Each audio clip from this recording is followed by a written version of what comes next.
Hi, you're listening to Java with Jen with your host, Jenna Lee Samuel.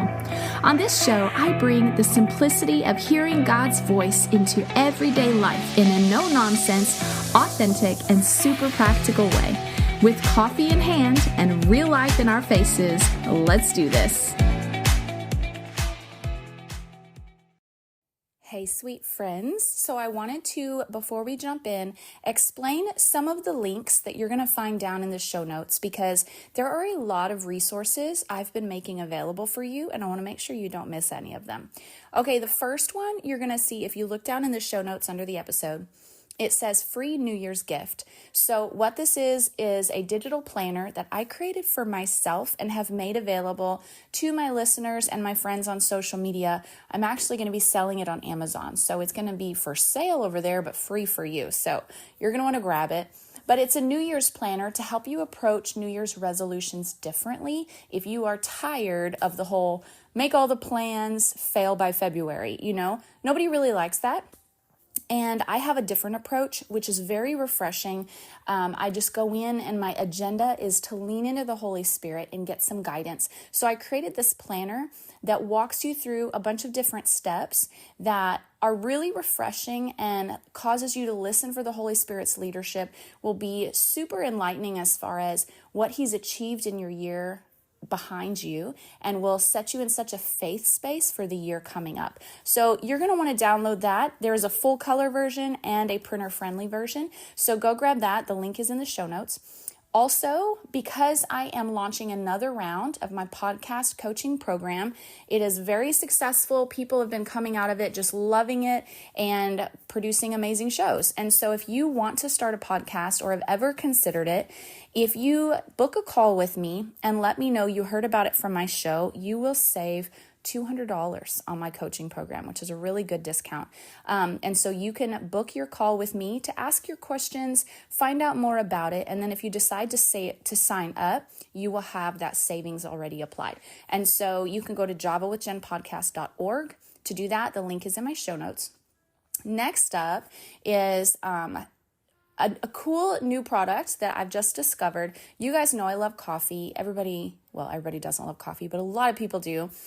But some people are finding that the caffeine is a little hard on their system. And I found this product called Magic Mind, and it's a coffee alternative, although you can take it alongside of your morning coffee as well. But it is an all-natural, kind of like a little elixir. It's a little 2-ounce shot that you just drink, like a bottle. And it is made with all these cool natural ingredients, including matcha green tea and ashwagandha, a bunch of different adaptogens, which allow you to adapt to stress well and handle your stress better. And then also some nootropics, which are things like mushrooms, no, not the get you high kind, just the kind that are good for your brain. And this little drink actually helps the neurons in your brain connect and fire more efficiently. So it's helping your mind be sharper. It helps extend the length of the caffeine in your system so that you don't have a crash, because the matcha green tea extends in your system differently. That caffeine is a slow burn, if you will. And so you keep your energy longer. So I actually connected with this company, and they have given me an incredible discount for you guys if you're interested in trying it. Also, after January 10th, you can find it at Sprouts, and that's a really great way to try it as well. But if you wanted to go just to their link and use my discount code, which you can't use at Sprouts, you can only use it with an online purchase. You can go to magicmind.com/JavaWithJen.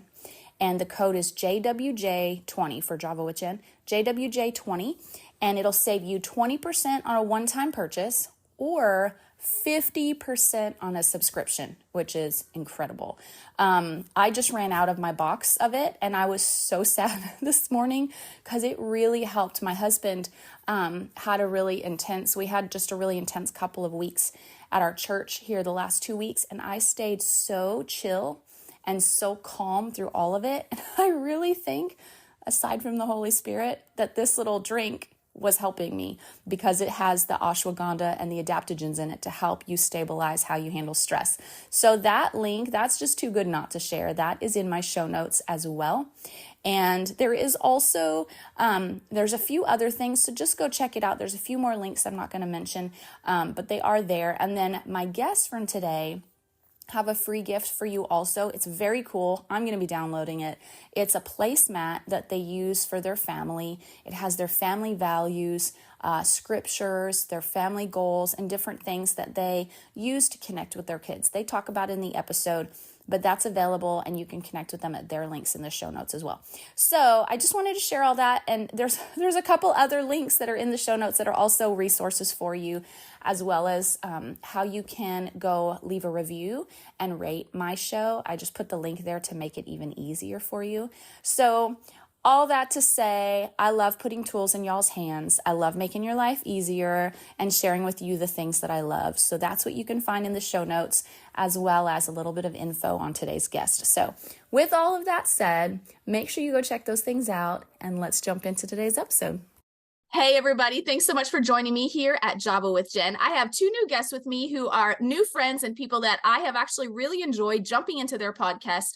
And when I met them via another, a mutual friend who is also a new acquaintance who was on the show a couple of weeks ago, I immediately resonated with the way that they approach family and parenting, because they're high-performing, high-achieving people, which I resonate with. I also function the same way. But what I really love about them is their intentionality in parenting their kids. I feel like we as parents, none of us do it perfectly. None of us have a game plan. There's no parenting book that tells us exactly how to do it.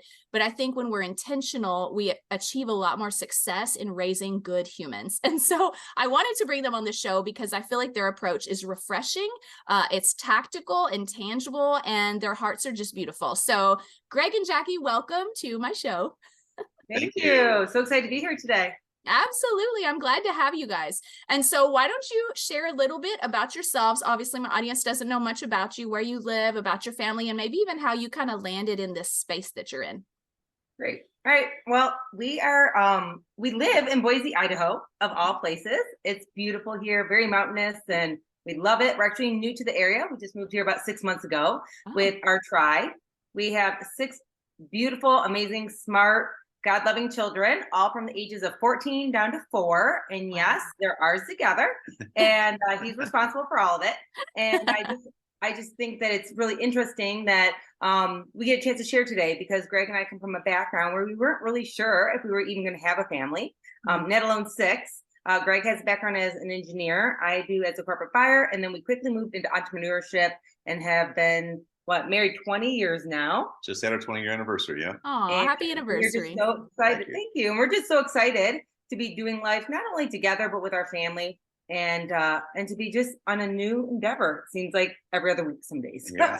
Wow, that's exciting. So, okay, you guys come from backgrounds then that I imagine it probably equipped you with some skills and tools that you're using in this space now. But how did you land in entrepreneurship? It's not for the faint of heart, and it's not the easy path. We'll just say that. So how did you land in entrepreneurship? I would say I don't think I was seeking it. I kind of got pushed into it to a certain extent. And when I became an electrical engineer, and even though I was in the top 5% of all performance reviews each year, I got laid off twice my first 4 years out of college. Right. Oh, wow. And so it left me sitting there thinking, everybody wants to run their own business one day or whatever. And I always probably said that, but do you really go for it? Well, now I'm kind of like, I got to create another source of income, and just to kind of safeguard against that. So we ended up starting to do some marketing and some online business. And this is when I was 27, you were 23, I think. And we just kind of figured out some systems, started learning how to grow. We built some teams, put a lot of energy and effort towards it. And we were able to walk away from the corporate world by the time I was 31 and she was 27. Wow. And so we haven't had to work for anybody ever since. And we've done a number of different endeavors since then. And we're always kind of starting new ones now. It's, because you're an entrepreneur, but it's like once you get enough confidence and get over the fear, then you're almost like, I don't know if I would really ever go back to what I used to do. Right. I kind of, enjoy this process and enjoy for us having to go on faith, even in this category of our life. And so it's been fun. We've transitioned just, into leadership coaching, culture development within, whether it's businesses or even with high achieving individuals. And we've been doing it for almost 2 decades now. And so we've taken all of that experience of being able to grow world-class teams that can accomplish world-class things, and we built it into our family now, and very strategically. So that's why we do our podcast, to be able to share about that. Okay, which is what makes you guys so unique. And when I first like listened to your podcast and met you guys, I was like, oh, they found a niche, man, where you guys like high performing people.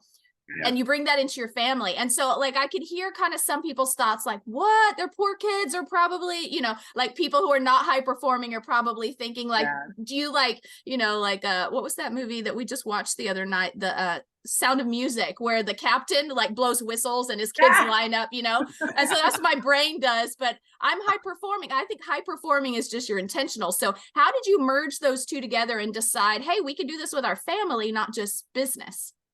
You know, that's such a good question, because I feel like so many times people feel like they have their business and then they have their family life, and they don't really understand how to bring it together so they can enjoy all of it every single day. Because we quickly learned that people would like thrive in one of the other areas, but then they didn't know how to bring it together. And actually what happened was some family lives were starting to just crumble. You know, marriages weren't staying connected, children weren't connected with their parents, and we just were like, there's got to be a better solution here. And it really came from our own pain point of doing it wrong for a very long time. And then about, what was it, like 10 years ago or whatever, we were like, there's got to be a new way. There's got to be a new way to bring in the concepts we've learned in business and help our children thrive for not only the now, but for the later.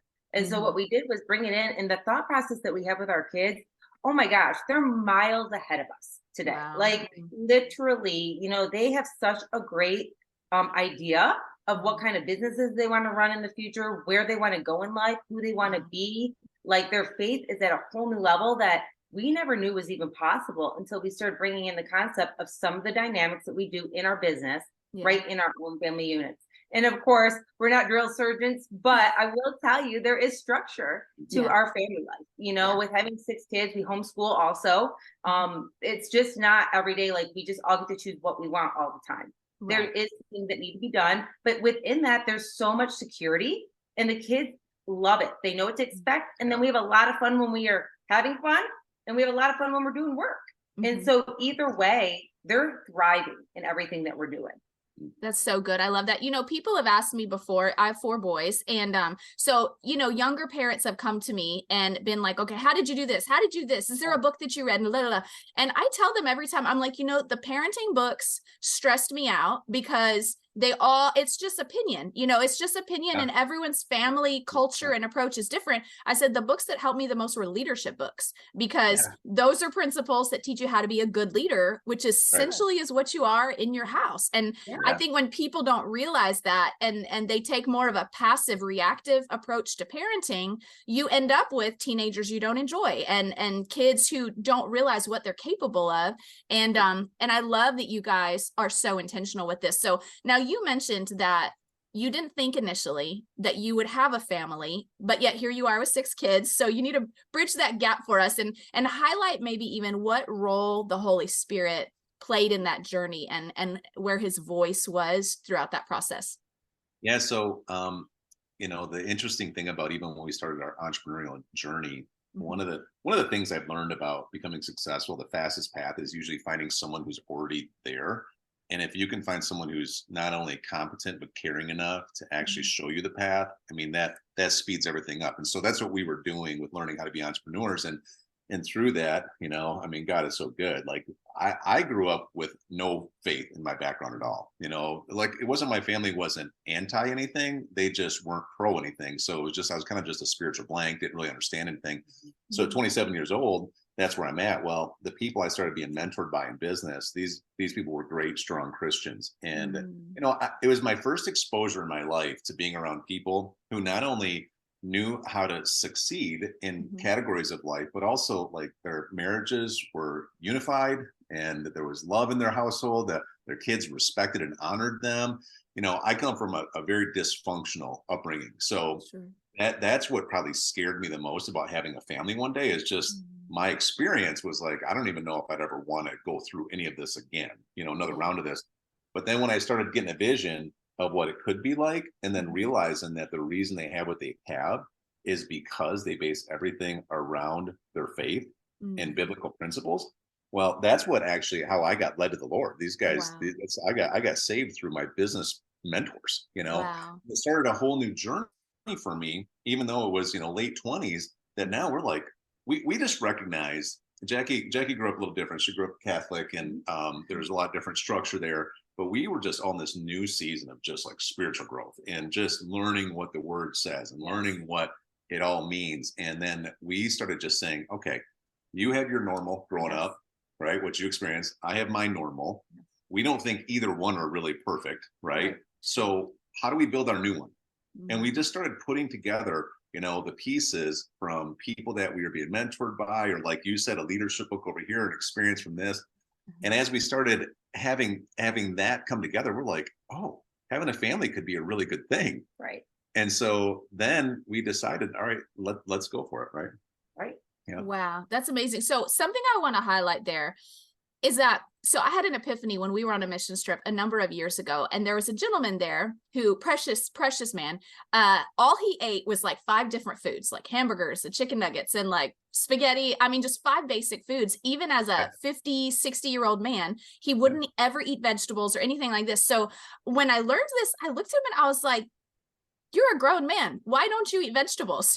Like, where does this come from? And he said, I don't know. This is just all my mom ever made for me. So this is what I eat. And it was kind of put the fear of the Lord in my heart as to the power of the role that we play in every facet of our children's development. That's all she made. So that's all he ate. Where a lot of parents feel reactionary and they follow the cues of their children, rather than really realizing that they have to be intentional. And for you guys, you were like, okay, we don't love where we came from necessarily, or at least we don't want our future to look that way.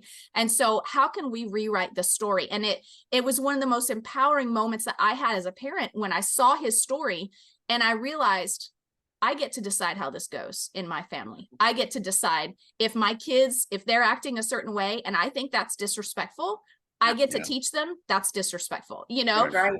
Yeah, and it just took the pressure off of feeling like there's some right way to do things that I'm trying to stumble onto, And so I see and I hear that coming from the way you guys are approaching your parenting. And I think that's really where the magic sauce is you're intentional. Because, you guys speak to high performing parents, whereas another family may be super laid back and they're like, yeah, that doesn't work for us, but they can still take away the intentionality. Yeah, absolutely. Yeah. Go ahead, Jackie. Well, I think some of it is that we have to remember that God handpicked each of us as the parents to our kids, not to your kids, not to the neighbor kids, but to our kids. And what works in our household may not work in your household. But some of the things that each person does, maybe we can grab a little bit of it. Maybe we can apply it in the way that works best for our family. Maybe even if right now it doesn't work for us, down the road it will work for us. I don't know how many things we learned early on that we were like, I mean, that's good information. We're not ready to apply that. Or right now, our kids aren't of age to apply that, or we're not in a position where we feel comfortable doing that, So it's like, I think that's the neat thing about being a parent is that the worst thing you can do is compare yourself to another parent, right? Because we always compare our worst to their best. Yes, it's so true. And I actually want to point out, because I didn't mention it earlier, it's a little teaser at the end. You guys, Jackie and Greg are going to be sharing something that they have made available to you as just like a free download or a free thing that you can have. It is their, actually, you guys explain it because you're going to explain it better than I am.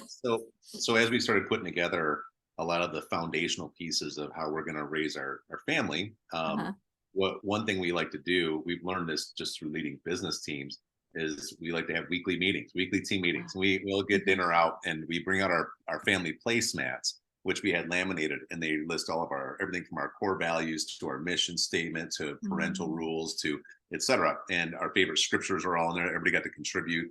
We put it together. We put the placemats down, we eat, and then we go through a process for a weekly team meeting of, calendar, because we got to talk about anything that's coming up and what the expectations are.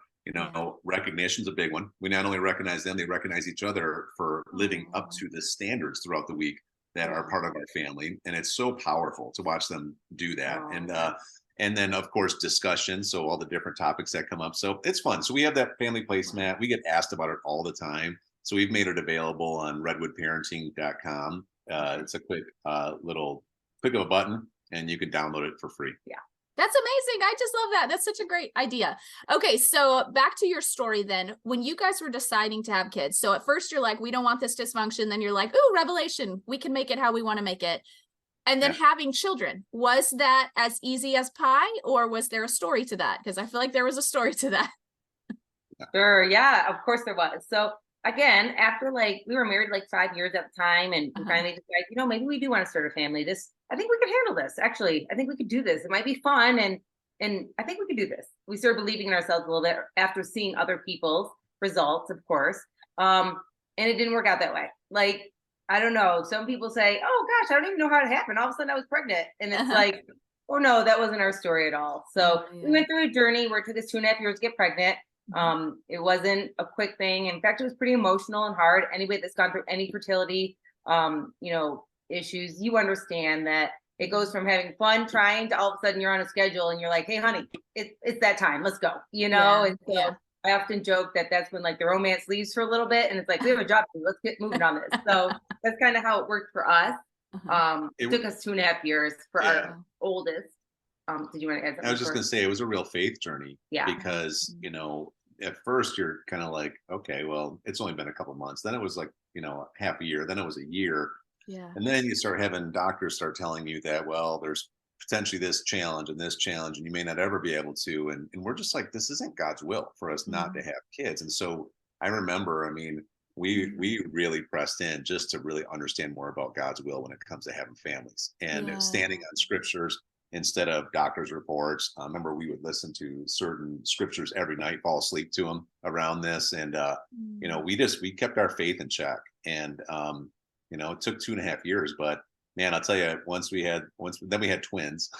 Oh, okay. Well, which I always laugh about. It's like, of course, God does it his way, right? He does it better than anything we could even expect or even think about, right? And so it's like after 2.5 years, we were blessed with twins, and it's like, God, you see us, you care about what we care about, which, it's like, I always say the kiss on the cheek, right? He didn't have to give us twins. We would have been perfectly happy with one healthy, happy, beautiful child. And he's like, guess what? I'm giving you two. I love you. I see you. And then after we had the twins, then it was like, we had no problem getting pregnant after that. The floodgates were open. We had, at one point we had 5 kids, 4 and under, right? So you can just imagine how fast. I used to joke. I was like, after we had our first babies, I could just look at Jackie and she'd get pregnant. Yeah. Yeah. That's so funny. I tell people the same thing. We had 4 kids, 5 and under. So reverse, but it was a lot. Okay. So talking about going back to your approach in parenting the kids, you had your beautiful kids, you have your beautiful and that's another story. We may revisit that story in another episode on another day, because there's a whole lot more to it. And for my listeners, if any of you guys have dealt with infertility, struggling to get pregnant, anything like that, I think you'll really resonate with their stories. So I will make sure you're subscribed so you don't miss it when it happens. But going back to your leadership principles, I loved that you shared earlier in our first conversation how, and even just now, how your kids call out each other's successes and how you highlight their wins and empower them with encouragement and setting goals and reaching goals. And talk to us a little bit about that, because I think that's beautiful. And I think kids need that a whole lot more than we realize, just calling out their wins and their successes. So talk about that aspect of things. Real quick, I'll let Jackie share, but going back to what you said about leadership, a really important leadership principle when it comes to building successful teams is that people do what you edify, not what you teach. Right. And so the more we can have proper edification of the right values, and it's present and it's consistent, the more everybody wants to perform for it. Most of us kind of grew up in an atmosphere, even at work atmosphere. It's like the only recognition you ever get is when you do something wrong, so you avoid failure. We don't want our kids to avoid risking things. We want them to go for things. And we just have to make sure we're edifying all the values that we have strategically wanted to build into them. And and they grab a hold of it, That's so good. Right. So go ahead, Jackie. I feel like you were going to say something. Well, if you wanted to add something else first, that's fine. Well, give us a picture. What does that look like? Because a lot of people maybe have not had the examples that you guys have had and seen what you guys have seen. And so, as parents, I think sometimes we go into parenting thinking my job is to teach them what not to do. And sometimes that's the mission that we go in with, and we become more of no people and stop it people. And I feel like one reason I want you to highlight this is there's a statistic and a study that was done where they followed these children, like I feel like it was 250 children or something. And they give them an IQ test early in their life, like at 4 years old. And maybe you guys have even heard this story before, but all these children, I think it was like 98% of them tested at genius level. Like they were all so smart, and they followed them through life, and they did the test again at 12 or somewhere in their teens. And they only like 60 to 70% of them were testing at genius level. They're like, what's happening? And then they checked again with them in their 20s. Oh man, that's a long test, man. They checked again with them in their adulthood, and it was like way down to like 5% or so that tested super high genius level. And they said, what went on in your life that made your intelligence drop? And they realized after studying their brains that the part of the brain that processes the word no and the limitation had been highly active. And so they realized that when we just hear no all the time, it actually shuts down our genius and shuts down our creativity. And so I feel like your approach actually goes the opposite direction and nurtures the genius and nurtures the creativity in your kids through encouragement. And so show us, or maybe describe what that looks like when you're doing that with your kids. Sure. I think a lot of it has to do with how careful we are, how we speak to our children. I think it's very important today. I think as parents, we don't understand how our words carry so much weight on our children. Yeah. And that they look to us for not just love and acceptance, but real guidance on how to treat themselves and how to treat others. Yeah. So we're very intentional when it comes to discipline. Just like you said, we don't want our children walking around feeling like negative thoughts are being put in their head by us every single day. Most of us deal with enough negative thought out in the world. People are criticizing everything about each other, it seems like, anymore. Yeah. And so for us, for instance, if somebody's getting corrected in our house, we do not talk to them like, hey, you are a bad child. You did this and you are not a winner. You did not do this. You. We come to them and we're like, that is not the behavior of who you are. Mm-hmm. That's not who you are. You just behaved in an action that was not who you really are. And the standard in our family is this, and this. And we expect you to remember that and behave accordingly. But you made a mistake. We're going to need to fix it now. There's ramifications. We'll work through it with you. But we want to remind you of whose you are, and you are a child of the King. And so we really speak into them directly about the truth of who they are. And I think that helps, because when we are doing our placemats and we're giving accolades to each other or seeing the goodness in each other or whatnot, we're not trying to pick around what you did wrong that week. We all know what we did wrong or didn't accomplish that week. We kind of nip those things quickly and move on quickly. We don't feel like we should be punishing our kids forever. We don't feel like we should put them in the doghouse and, they have to feel guilty about things forever. We kind of talk about it, get over it, and move on. And that's kind of how God taught us. He forgives and forgets, right? He doesn't remember everything that we did wrong forever. Yeah. And so we don't do that with our family. And our saying at our house is it's forgiven and forgotten. Once we kind of, come to the point, we've discussed it, we've, cleaned it up, we've done whatever, we now say forgiven and forgotten. And I will tell you, it's the coolest thing, because we've had to come to our kids too. We've made mistakes as parents. I mean, maybe it's just us, but we've made a lot of mistakes. And when we come to them and I'm like, you know what, I got really upset about something. It had nothing to do with you. It had everything to do with what was going on in my life. I should not have gotten upset like that. Will you forgive me? Yeah. I mean, every time sweet kids will look at me and say, yes, Mom, I love you. It's okay. And I'm like, I'm really sorry. Just so you know, they're like, Mom, it's forgiven and forgotten. Aww. And it's like, to be able to teach your kids that you value them enough and speak so well to them and of them. I mean, that just breeds security. Yeah, that's so good. And I love too, when you're cultivating in your kids a positive perspective of life, a positive perspective of themselves, even a positive perspective of each other, you're actually adding to their lifespan, because you're teaching them how to cope with stress. You're teaching them how to have healthy self-talk and be a healthy individual. You're teaching them how to recognize healthy people, because now they're in a climate where they're surrounded by healthy people. And so you're doing, and I'm saying this really for my listeners, is this approach is so much more impactful than just in that moment. It's impactful on their lifespan and the people they choose to surround themselves with, and their health, their long-term health. It's huge. Yeah, I think, the foundation of what we do in our household comes from something you said earlier, which is a healthy, reverence of the Lord. Right. Yeah. Because we realize that these kids aren't just our kids; these are God's kids, and when we get to steward them for a season, and we have a job to do, is the way we look at it. And so we build that into our kids, that they even know that that's our philosophy. So our job is to try to help them become everything that God intended them to become, so they can fulfill the purpose God has for them. Right. And so approaching it like that, it helps us build in all these different principles. Like, for instance, identity. We are really careful about not speaking anything against the identity that God has created them with. I have a really quick story. My son was, and you have 4 boys, so you'll understand how boys can be. And he's being a boy, but he was, I don't know, he was really pushing the rebellious button a lot. And we're doing our correction of it, but I kept spending time and energy reminding him that, listen, let me remind you of who you are. Let me remind you of how you act being who you are, and how you're acting isn't lining up with how God made you. Right. So we always corrected like the action and never the person, if you will. And I'll never forget one time where we were going through, and this has been going on for a while. Like, you think it would just be one conversation, but it wasn't. It was like a 6 or 12-month thing. I felt like it was 3 years, but but I just remember one time we were going through a pretty heavy correction, and I remember telling him the same kind of concept, like remind him again. And I just said, his name is Drews, and I said, Drews, you're a good boy. Like, you're a really good boy. And I'll never forget his face. All of a sudden it clicked. And he even said it. He said, I am a good boy. You're right.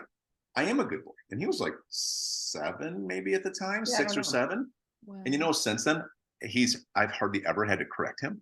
Wow. Like, about the same kind of things. It's like he got it. And so now he wants to live up to the identity that he knows he has.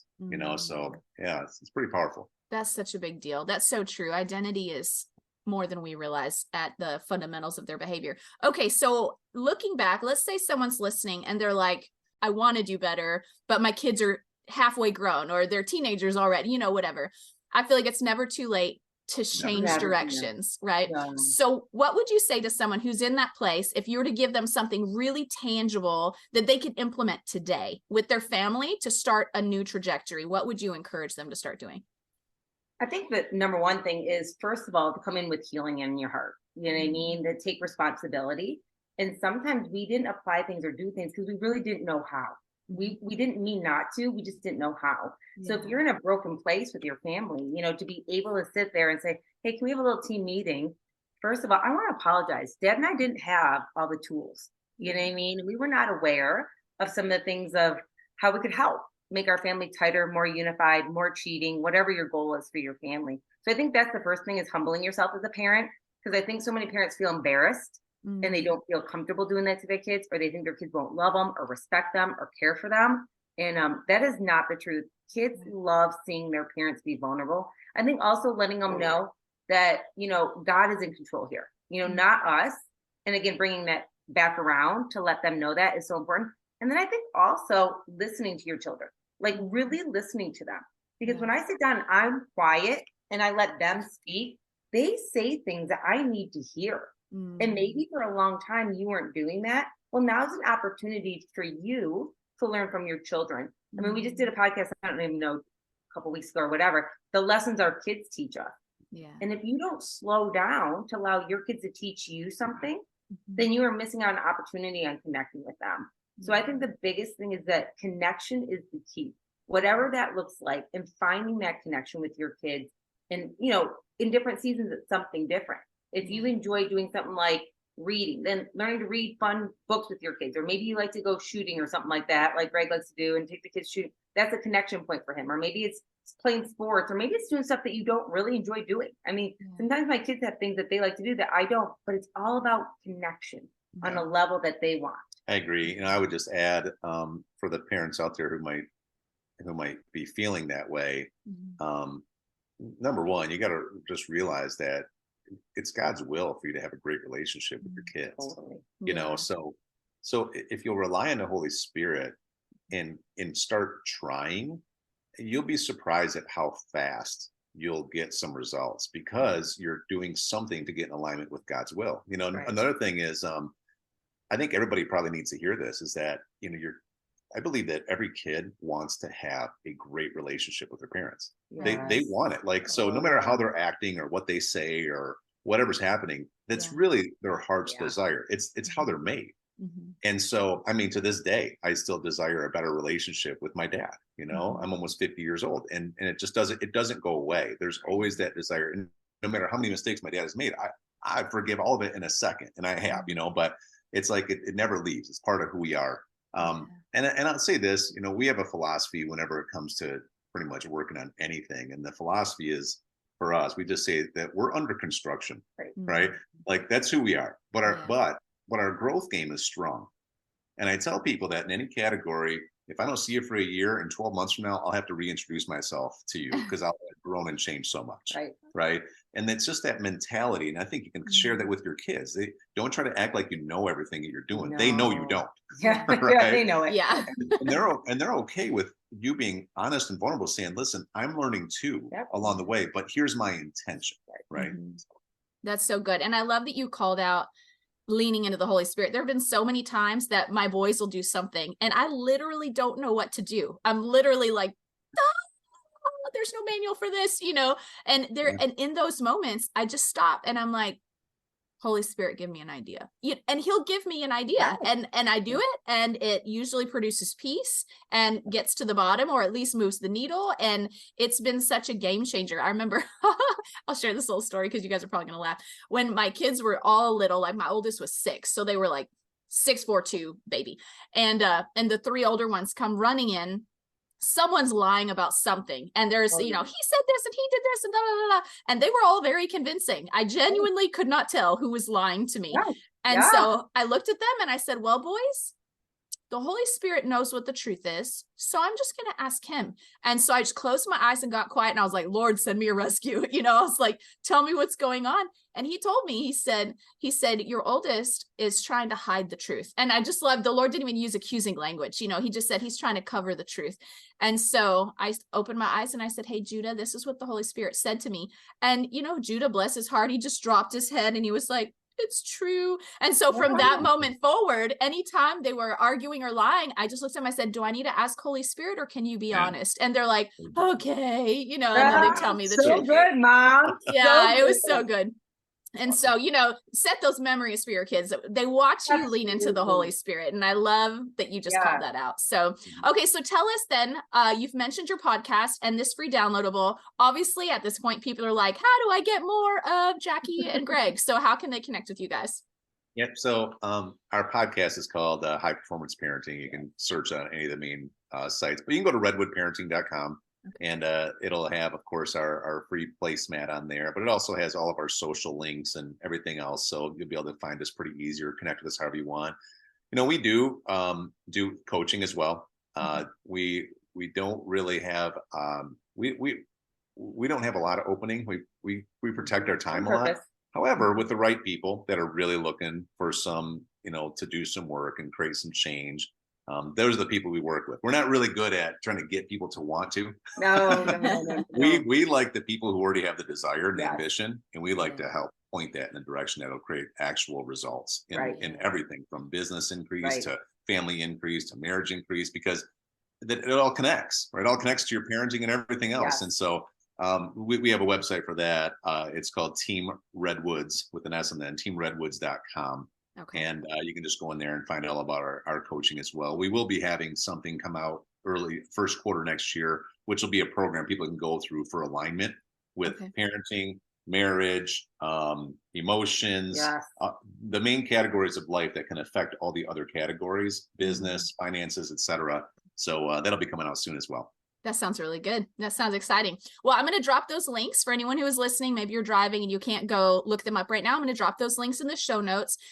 Listen, for those of you who've been listening, if you have appreciated this episode, share it with somebody, especially if you know moms, parents, whatever, that they're like, they want to be good parents. Most parents do want to be good parents. Send this to them because you never know if they connect with Jackie and Greg or they connect with their resources they made available. You could literally change the life of someone's family and their children's future. So thank you so much, guys, for coming on here. I'm super excited to have learned about y'all and to know more about you guys. I'm excited to go keep listening to your podcast and consuming your resources. So thanks for taking the time to share with us. Thank you. It's been great. Thank you. Absolutely. Well, you guys, thanks for tuning in. Make sure that you are subscribed at Java with Jen on any platform that you're listening to so you don't miss any of these episodes and even maybe a future episode from this beautiful couple here. And come say hi on Instagram at Java with Jen. It's a great place to stay in touch. And otherwise, we will see you next week. Have a great week, guys. Thanks so much for tuning in to today's show. Listen, let's stay connected. Come follow me on Instagram at Java with Jen, where you can follow the latest and say hey. It's a really great way to stay in touch. Many of you have also asked how you can support the show. You can make donations through the Anchor app or on Patreon, or of course by sharing, rating, and reviewing on social media and iTunes as well. Your heartfelt feedback always reminds me why I do this. Also, don't miss our merch store where you can get super cool Java with Jen swag and coffee. Find it at javawithjenmerch.com. Until next time, remember, hearing God's voice is simple, and He wants to be a part of your everyday life. See you next week. You've probably heard the phrase, if you fail to plan, you plan to fail, right? It was on those posters in your classrooms growing up, right? But the truth is that's actually really true. And in parenting is one of those journeys that we do not want to fail at. And granted, there is no right or wrong way specifically to take, and there is no one way to parent our kids. But there is such a thing as intentional parenting, meaning that we are proactive, mindful, and forward thinking in the way that we parent rather than reactive. And it is a much more effective way to raise healthy humans than to live in a reactionary, responsive place. And so in today's episode, I have two precious guests that specialize in this. They actually have their own podcast. They actually coach people in this. They are high-performing individuals that are actually entrepreneurs and business people. They work with all kinds of doers, shakers, people who are making an impact in business, but they take those principles and bring them into parenting, and it has transformed their family. And so they come on the show today to share some of those keys and principles that have been transformational for their families. And it's going to give you so much encouragement, whether you're already an intentional parent, or maybe you're like feeling a little lost and kind of like, I wish I had more direction. This episode is absolutely for you. It's going to leave you encouraged, empowered, and you're going to be so glad that you learned about these guys because they also have a podcast that you're going to enjoy listening to. So you're going to want to listen to this and share it with a friend. Let's dive into today's episode.